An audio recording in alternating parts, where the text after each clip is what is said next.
My name is Debra Meyerson.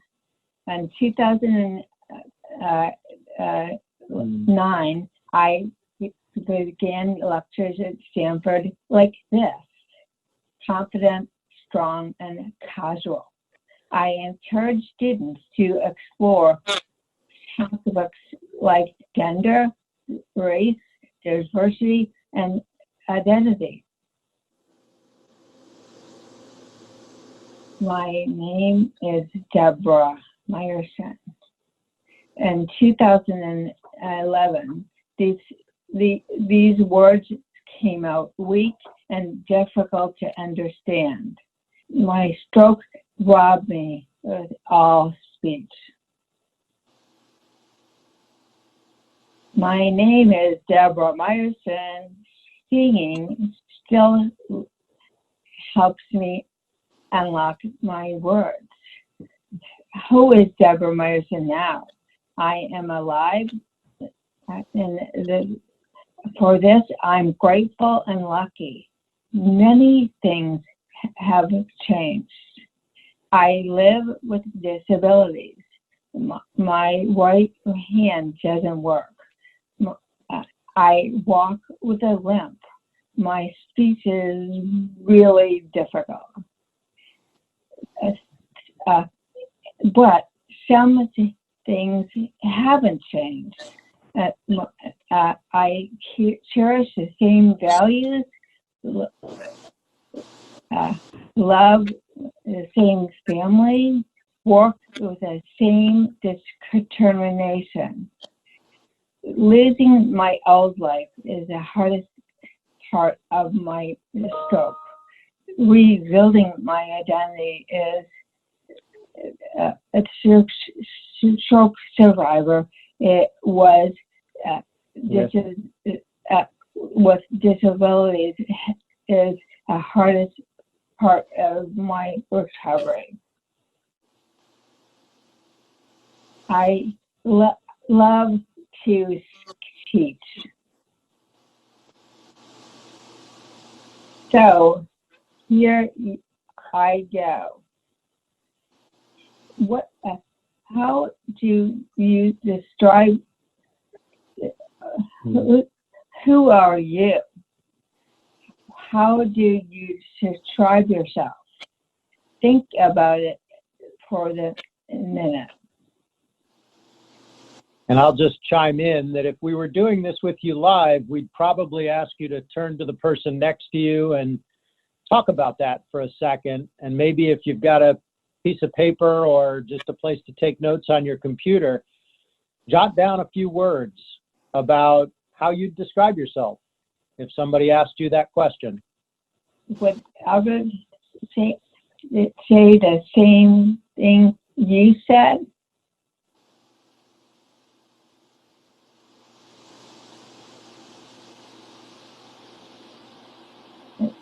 Did you describe yourself in the same way now than in the past?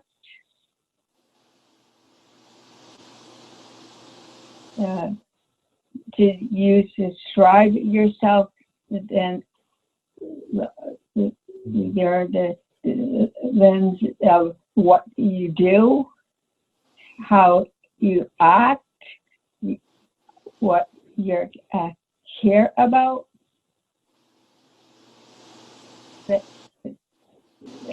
Ensuring identity was so important in my emotional journey since my stroke.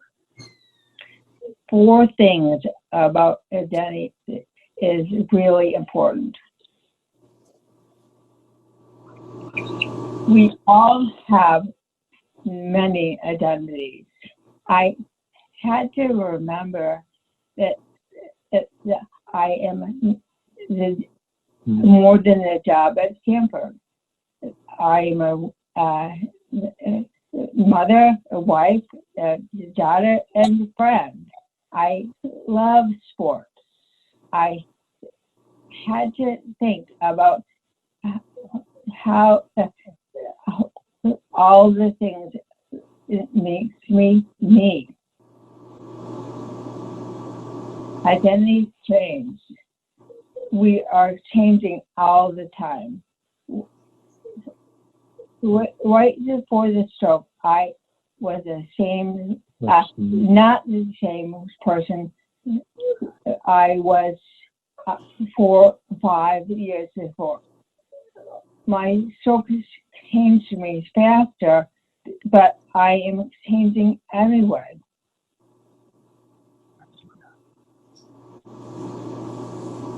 Identity is a social construct.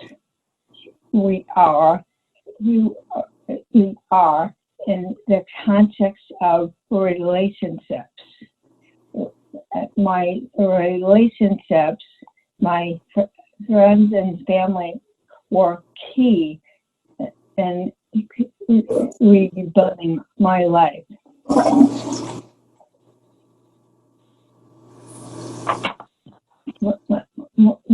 That's important. Identity is the choice. Instead of asking, who am I now, ask, who do you want to be now?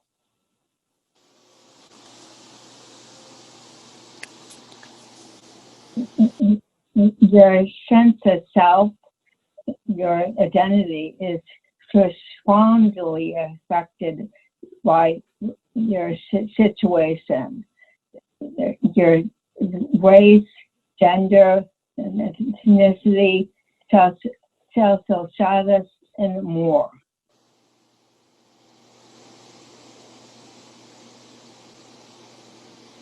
My stroke took so much from me, and independence, control,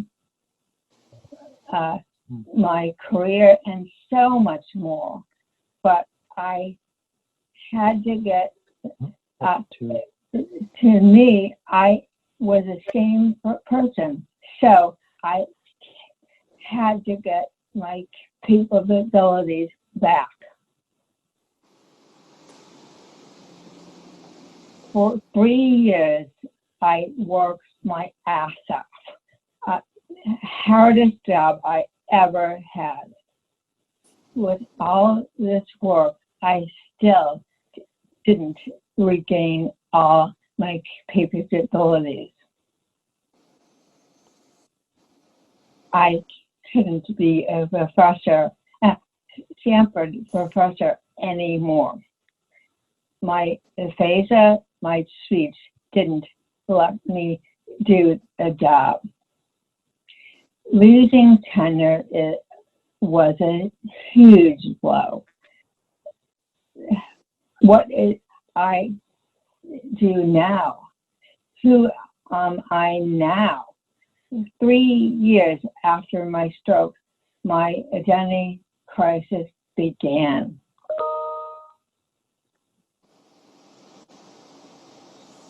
I struggled, really struggled. I wanted a book I wrote in 2011, 2001, Onward Radicals. The identity was the big part of my this story. I realized my identity understanding. Go ahead. I realized my understanding of identity had helped me. So I decided to write a book about this. My husband, Steve, called to talk about that. Thanks, Deb. Deciding to write a book is one thing, and actually writing it with severe aphasia is very different. But as Deb said, her determination hadn't changed. So she decided to write a book. She sat down and started writing a book. But with aphasia, that wasn't possible. So I was the nearest and cheapest help. So we started working on the book together, but I did have a day job and I'm not a professional writer. So we looked for other help and found a wonderful woman named Sally Collings who lived in Palo Alto and was a writer, ghostwriter, editor. And for almost 3 years, she worked very closely as Deb's primary writing partner. All along the way, this is our family, and all 3 kids had been pitching in, chipping in, helping out. But after about 3.5 years of the process and a full draft of the book, it really didn't quite say what Deb was trying to say. And our oldest son, Danny, was in between jobs and offered to really work with Deb and try to turn the book into the message that Deb really wanted to deliver. And so, as Deb mentioned at the front, Danny ended up as the named co-author on the book and did a fabulous job. Great kid, but we're biased. We're not going to talk a lot about the book. Did see one comment. Sounds like at least one of you have read it, and thank you for that comment. But a few things that were just really important to Deb in writing the book and important to us today. One is that it was not just her story or our story. It really was a collective story. And we thought that was important because diversity matters. And we used a line in the book: every person is different, every stroke is different, and every recovery is different. And that's one of the things that makes stroke so hard to recover from is it is hard to have any clear sense of path. We were in a meeting with an advisory board of the American Stroke Association, and somebody who's been treating stroke survivors for 30 years said, when you've met one stroke survivor, well, you've met one stroke survivor. And we found that to be very, very true. So we interviewed, Deb and Sally interviewed about 25 other survivors and at least as many family members, caregivers, professional caregivers. And what we found is that everybody's story was unique and different. And just, really quick, this is a gentleman named Mark, lives in St. Louis. He had an incredibly heart-wrenching personal story in that he had a stroke 4 days after he had learned that his son had been murdered. And he was 58 years old. He, in many ways, was lucky. He was able to return to his job as an accountant after a period of several years of recovery work. A woman named Trish, who was a project manager at Apple in the Bay Area, had a stroke. She was athletic, fit, just like Deb, and at 43 years old, had a stroke. And she, like Deb, experienced quite severe aphasia. She ended up moving to Florida to lower her costs from the Bay Area so she could invest more in her recovery and live more comfortably on a dramatically reduced income. She now golfs with one arm. She's super active in aphasia groups. We actually had the pleasure 2 days ago of zooming into a group she's a part of in Florida to just meet with a group of incredible survivors. And the last person I'll share is a gentleman named Manny. And if you're noticing, he was 29 and a network engineer when he had his stroke. Many of the people we've met in the stroke recovery community are not what you think of as, well, it's an old people's thing. And in fact, about a third of all strokes are people under 60 years old. So it really isn't just an old person's issue. Manny is Filipino, and we learned a lot talking with him about some of the cultural issues, again, talking about diversity and some of the expectations on him in a Filipino family that made his recovery difficult. But with all those differences, there were a few things that were incredibly similar about almost all of the stories and the people we met. One is they all worked incredibly hard to regain their capabilities, and not just for 6 or 12 months, but for years. And one of the things we hope to do in our work is to try to help fight that trope of most of your recovery from stroke comes in the first 12 months, because our personal experience and the experience of those we've met just does not bear that out.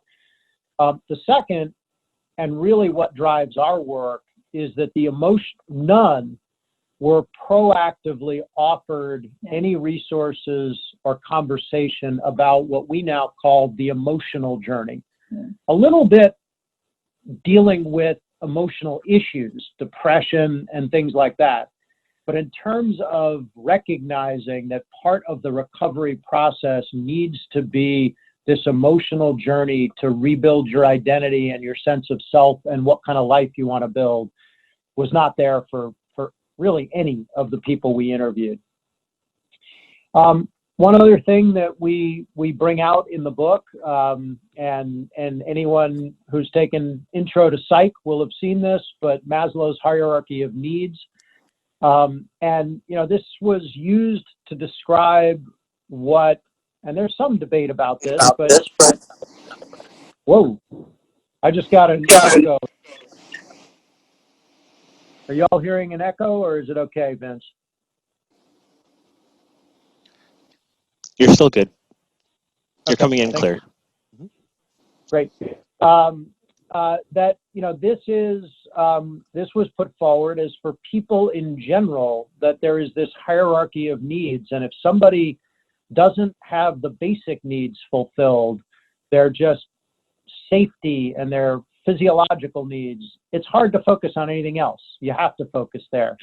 But if those are met, you can start thinking about psychological needs and your sense of self-esteem and belonging. And then the next level of needs is self-actualization or self-fulfillment. And one of the sort of the real ahas for Deb in her recovery and for us as a family was, there's no reason after stroke you can't put yourself back on this same pyramid and work toward self-fulfillment.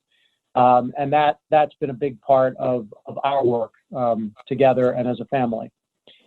One other thing that we really try to bring out in the book is this notion that stroke is a family illness.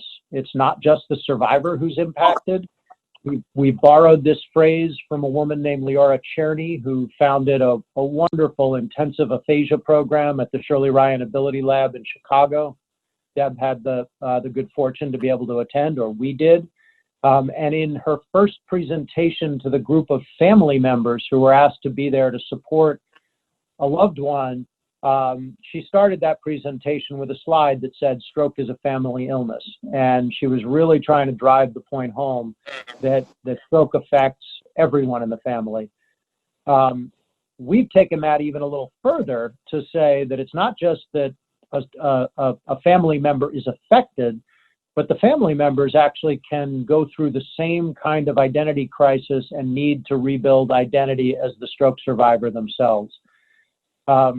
I start to tear up a little bit even when I start talking about chapter 9, which is the chapter titled "Stroke is a Family Illness." It begins with a talk that our daughter, who was 15 years old when Deb had her stroke, and 2 years later when she was beginning her senior year in high school, and I won't share too much, and hopefully you'll read the book and go to chapter 9, but she really talked about her evolution over a period of time to really think differently about what it means to be strong. She was an athlete, she was tough, she was independent, very much like Deb, but as she saw Deb having to accept more help and the benefits of that and the power of letting people into your life and into your struggle, really changed her sense of what it means to be strong and who she wanted to be as a person. And I think that's just a great example of stroke as a family illness. And this issue of acceptance of change, we've met some couples for whom the survivor got more quickly to a place of, okay, my life's different, I need to rebuild a new life. And it was actually the partner, the husband, the wife, who was unwilling to give up that vision of what the old life was and it was even harder for them to get over it and past it. You never get over it, but get past it to rebuild that new sense of identity and that new life. I frequently get asked as a caregiver, or I'll say this, we've come to refer to it as a care partner. Do I have any advice for other people in my situation? And I hate to give advice because, as we said, everybody's different, and we sure haven't figured it out. We're still on a journey. But a few observations that I tend to share. One is, it's a marathon, not a sprint. And if you all are caregivers, you know that. I was very fortunate in that I had a very close friend who had been through something like this before and told me in no uncertain terms that I had to take care of myself, because if I didn't, I wouldn't be there to help Deb. Just before identity theft came out, a book called Option B about grief, and it was written about the loss of a loved one. But they talked about something that really resonated for us, which was concentric circles of support. That Deb, as the survivor, is at the middle of the circle. That I'm kind of in the next ring because I'm the person who she needs the most. And then my family and our extended family are in the next ring, and then close friends. And that whatever ring you're in, your job is to try to help people in a ring further inside. So my job is to help Deb. But if people in an outer ring are asking me to do things or offering help that isn't helpful, I need to say, that's not helpful. And this sort of gave me permission to do that a little bit more confidently as we thought about that. I mentioned, but I think for a lot of care partners, this notion that you need to think about your own identity and how you've changed and how you want to change is important. And this notion of caregiver versus care partner. When Deb was still in intensive care, there was a time when some doctors pulled me and her mom aside. You want to give the face you gave at the time? She couldn't speak, but she was so incensed that they were talking to us about her and her care and not talking to her.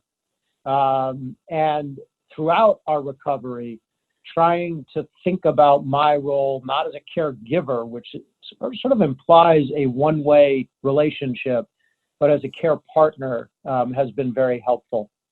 And I sometimes, joke that I must be really, really thick, that it took me 3 years to discover what I now call the 6 magic words.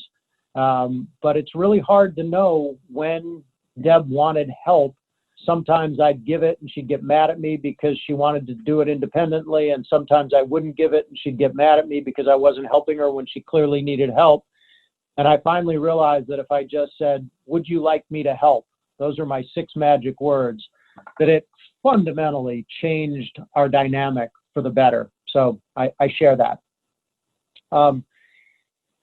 Just really quickly, kind of my own personal perspective and personal journey. I have to acknowledge that in so many ways, I and we are lucky. We had great medical care, great insurance, access to great resources. My mother-in-law, Deb's mom, was able to come and be with us for 6 months so I could go back to work sooner than I otherwise could. My job was flexible, so I could go back as I could, but still be there for Deb. But the reality is my life has changed dramatically as well. Deb and I had visions of what life was going to be like as empty nesters when our daughter, who was our youngest, went off to college. Yeah. And we couldn't live that vision. So we had to change our vision. But there's a big difference between the change Deb has experienced, which is forced change, and the change that I'm experiencing, which is more by choice and less by necessity, which in some ways makes it easier, but in some ways makes it harder because I could make a different choice. And one of the things Deb and I talk a lot about is not getting in places of resentment, that, I'm resentful because I'm forced to change something I don't want to change. And so we talk about those choices a lot. And Deb pointed out that one of the key aspects of identity is that it's a choice. We aren't who we are because we were born that way. We are who we are because we choose to be that way. And I think for me, the biggest choice and what was, and to some degree continues to be the biggest struggle, is I was in a career, or still am to some degree, a career that I love in economic justice and social justice. And I've made a choice to wind down my activity in that job so that I have time to work with Deb around Stroke Onward and stroke advocacy. And I feel great about that choice, but that doesn't mean it's not a challenge. And I think the last thing I'll say about the book is really about the process of the book. Deb started out really basically saying, I lost my job at Stanford, but damn it, I'm going to prove that I can still be an academic and write a book. Yeah. And early drafts and early outlines were much more academic in nature than the eventual book. Fairly quickly, she realized that writing the book was helping her along that emotional journey that was going to be critical to her recovery, to think about identity, think about her own identity, understand it better through the interviews we did. But even with that, there were a handful of times where she was ready to throw in the towel. I kind of have memories of a few times where she just said, I'm done. I'm not doing this, because it put her face to face with her biggest disability, or her most troubling disability, her speech, every day. But she had come to believe that this message needed to be out there in the world and that it could help other people. And it was really that drove her through the frustration and allowed her to keep going and write and finish the book. So I like to say that the writing journey really reflects her personal journey.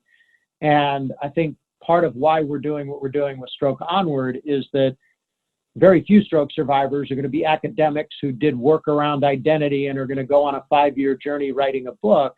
So how do we help other people along that journey in their recovery? So I talked about how it was purpose that really got Deb through the challenge. And this organization, Stroke Onward, a nonprofit that we formed about a year ago, really is now that purpose for both of us, to really try to make a difference. And Vince, I think the plan here was for me to stop sharing my screen, and you are going to tee up a quick video that the good folks at Care Indeed helped us produce. In 2010, Debra Meyerson was a professor at Stanford University, working on issues like gender, diversity, and identity. I'm really happy to be here. I spoke at a Net Impact conference.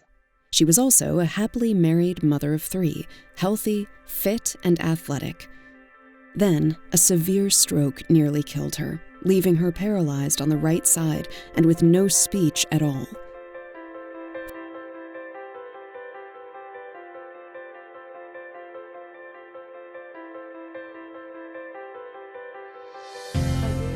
Debra.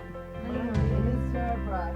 My name is Debra. For 3 years, Debra pursued every avenue for therapy possible. Despite great progress, she could not return to her job as a professor, mostly because of her ongoing speech challenges. That led Debra to ask, who am I now? Drawing on her background studying identity, Debra and her family began to explore their identities and the emotional journey they now know was critical to rebuilding a rewarding life in the face of disabilities.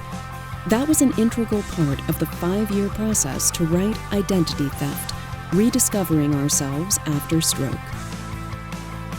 More than a book about Debra, Identity Theft is built on academic research and interviews with more than 50 survivors, family care partners, and professional caregivers. While writing the book, Debra and her husband, Steve Zuckerman, heard time and again that survivors and their families get little help navigating their emotional journeys. So they have created a nonprofit called Stroke Onward to bring awareness, develop resources, and ultimately change caregiving systems to embrace the emotional journey as an integral part of the recovery process.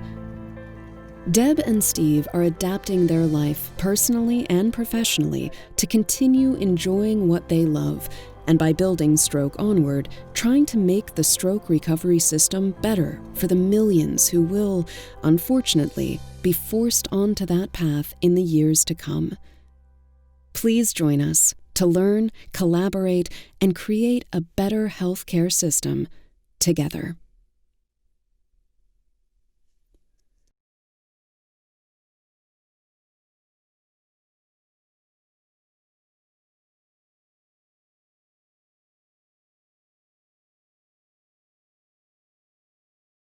Thank you for sharing that, and thank you to Karen Deed for helping us I know. produce that video. So, this is the mission of Stroke Onward. I won't read it. And there was a brief slide of this in the video, but I'll talk a little bit more about, the three prongs of what we see as the work we're planning to do. That stayed in there. Building awareness, just because we think so few people who are involved in the process focus on this.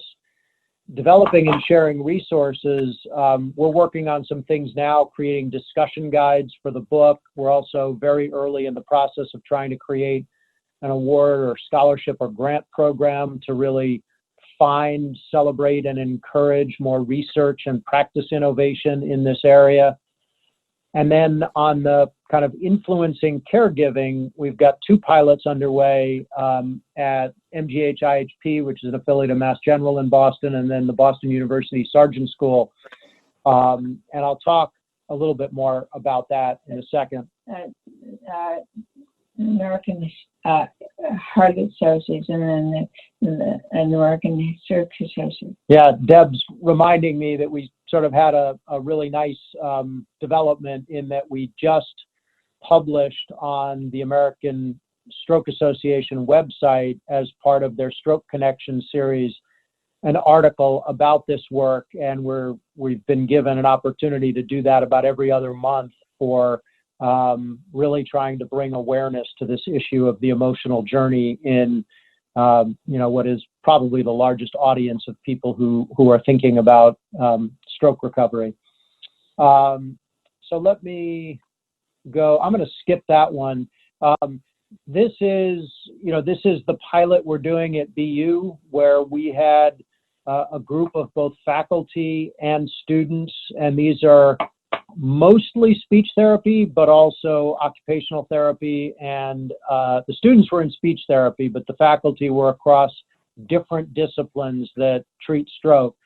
And after reading the book, we asked them to complete a survey, and a part of that was to what degree they thought there were adequate resources in the training programs that they were teachers in or students in around this issue of the emotional journey. And less than half of the faculty, just slightly more than half of the students, thought that there was pretty good material about this.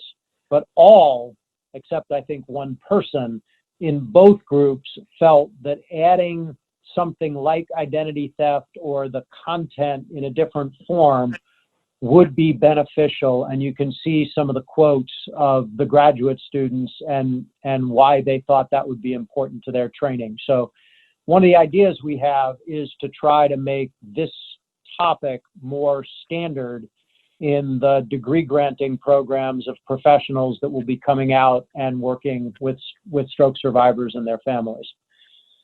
So with that, I'm going to pass it back to Deb, who's going to take us home, as they say. People ask me a lot what helps me most. These help me a lot.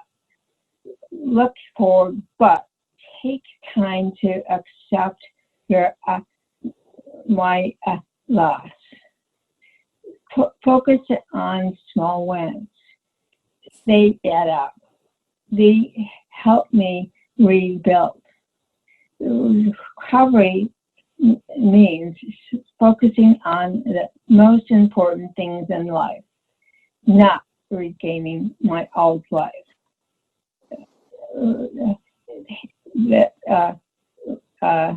Like before, I can always grow as a person. Focusing on the meaning. Appreciate the support in my life. My husband, family, good friends. For some, it's religion. Whatever helps me most, helps me you most. And most important than anything, realize the emotional journey, rebuilding identity is really important.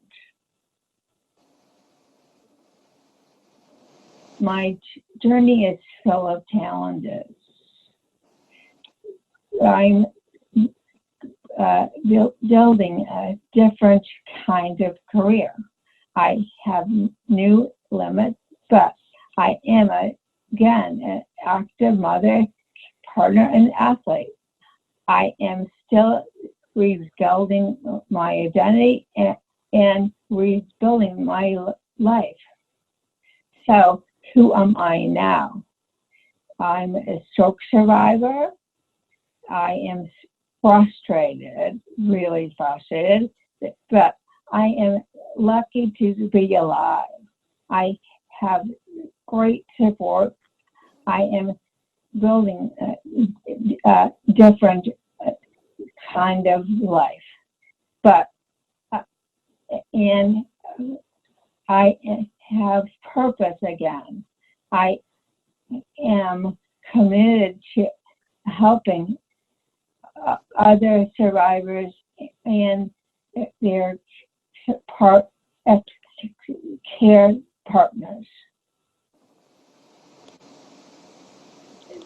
To be clear, we have not figured it out. We are still on our journey, and we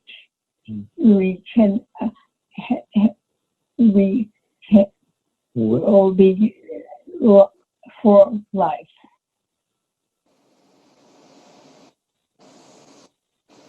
Thank you. I have a question. It's, I think, more of a thought. So you have your previous books, and they're really about there's a tying motivation, I think, in between both of them. And that's about being an agent of change. You yourself, Dr. Meyerson, you promoted change in a corporate workspace, but you also had such a family bent to it, making everything family safe or family friendly. Do you think the role that you played in your family as a mother, as a career woman, affected the way you accepted the role as a patient? Because from your book and the parts I've read from it, you don't sit there really and mull over the situation. It's not really like everyone had to come above you and look down on you or sympathize. You took the role you had and you became a leader for your own rehab. Is that the sense that you're really driving here for your readers? Yes, and the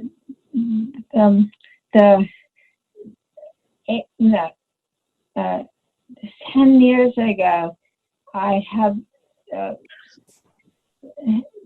really a lot of things to say, and not enough.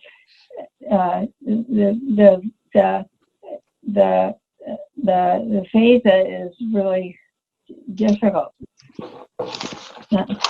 Yeah, I think, clearly aphasia, which affects about a third of all stroke survivors, communication is so central to who we are and how we are in the world. And one of the things we say, and this is a big something that they use in the aphasia world all the time, is just because you've lost your speech, you shouldn't have to lose your voice.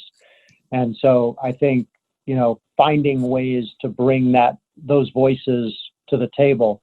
But to your point, Vince, the idea of sort of being a self-advocate, and that has always been who Deb is. She doesn't never did wait for people to do things for her. If there was something that was important, she went out and figured out how to do it. And that did very naturally translate into her relationship with the healthcare, even from the critical care phase, but certainly into the therapy phase.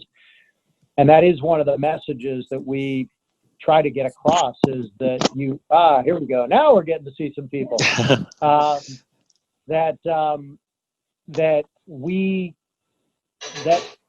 for a lot of people, it's not natural to be your own advocate in the healthcare system, that they sort of trust that, well, the doctors are the experts and I'm just going to do what they say. And one of the things is that we say all the time is, no matter how good a doctor is, they've got hundreds of patients, and it's not out of lack of caring, but no one cares about you as much as you and your loved ones care about you. So you just have more focus, and people need to respectfully and nicely, but not be afraid to ask questions. Why are we doing this? Why aren't we doing that? So that is and that was clearly a big part of Deb's message in Tempered Radicals, in the diversity space and the workspace, and how to make change and how to be an agent for change. So and what is the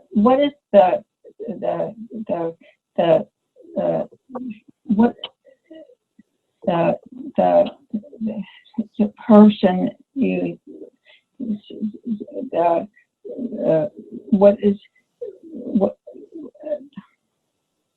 the person you 5 minutes ago? Mm-hmm. I'm sorry, Vince mentioned somebody 5 minutes ago? Yes.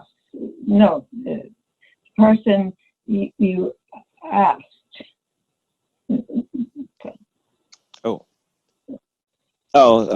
My question was directed to both of you, just especially you, Dr. Meyerson, because if you look at your text going back at we're talking about maybe around a decade now, from one position to the other, and you string them both together with the idea of identity. Your identity, as you demonstrated, is multifaceted. You're an educator, you're a family leader, you're a career woman, and so that's the good portion of the identity. My second question is that do you view this identification, this change in identity, as an opportunity to sort of wipe the slate clean of bad habits, negative effects, negative identity, or do you take that along with you to drive you as a motivator in your rehab?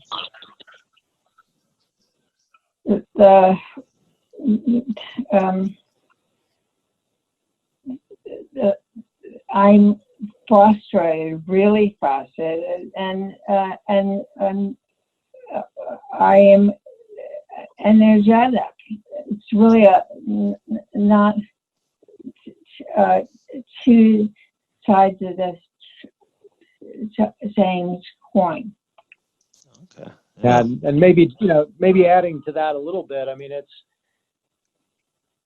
We for many years we resisted the phrase silver linings, because it just felt so not. How can you call this a silver lining when it's just kind of sucks? But the reality is, and Deb does talk in the book about, there are things that can be better, and it's really important to acknowledge them, recognize them, embrace them, and celebrate them.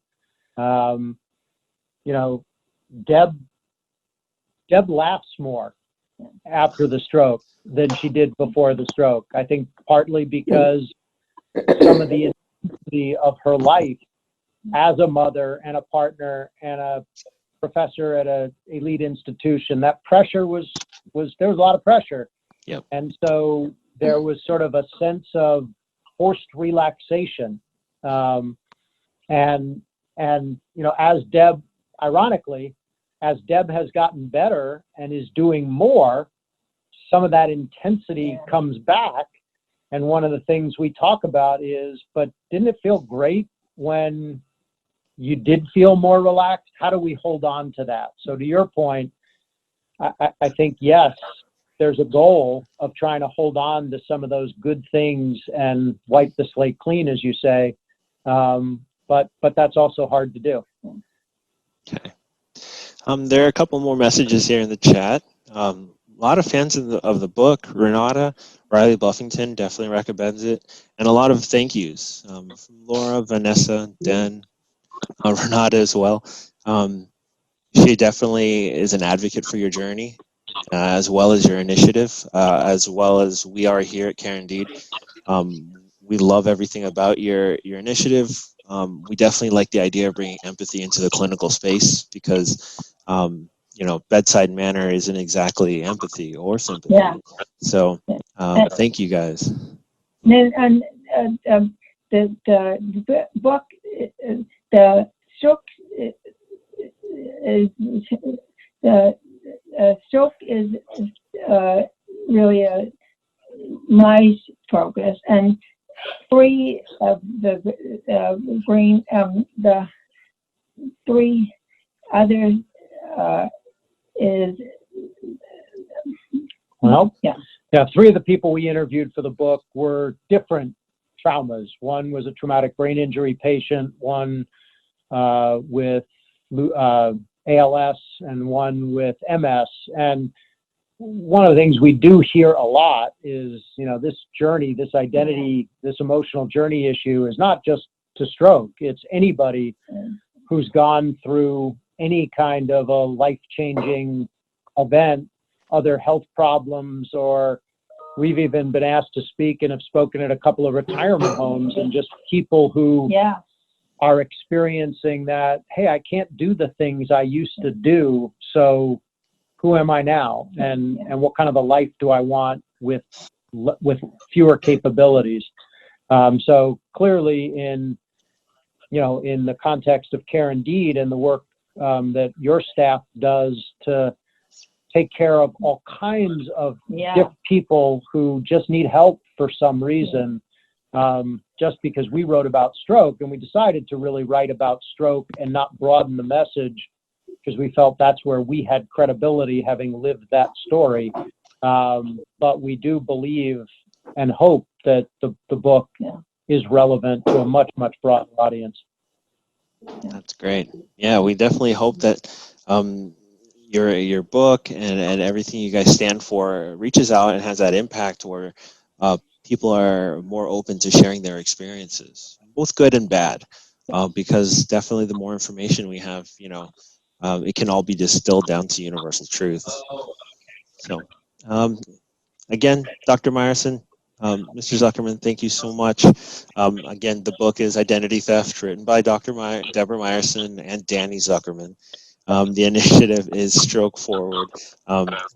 Thank you guys again, everyone. Thank you for joining us today, Care Indeed. We hope to hear from you guys soon. Take care, guys. Thank you. Thank you. We'll be in touch. Have a good day. Bye.